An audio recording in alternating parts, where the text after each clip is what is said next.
এই বন্ধু বন্ধু হ্যাঁ বন্ধু, সেই জায়গা বন্ধু বন্ধু একটা ভালো করে ছবি তোল। ভালো ছবি লাগবে? হ্যাঁ বন্ধু। আচ্ছা তাহলে পোস্ট নাও।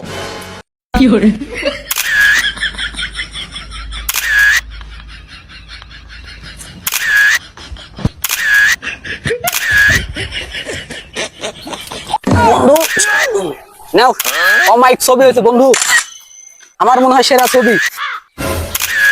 নাও দেখো। ওইসে বন্ধু, দেখি কেমন ছবি উঠাই দেয়। ও মাই গড, এটা কি ছবি? হ্যাঁ? তুমি এটা কি ছবি উঠাইলে? জানতাছ না ফরম এই দাঁড়াও দাঁড়াও বন্ধু দাঁড়াও। তুমি এত সুন্দর ছবি উঠাইছো আর তুমি চলে যাচ্ছ, ঘটনা কি? দেখো তো কত সুন্দর ছবি, দেখো। ইয়েস, আমি তো এমন ছবি তুলি, আমি সুন্দর ছবি তারা তুলি না। তুমি তো ভয়ে দৌড় মারতেছিলে। চলো।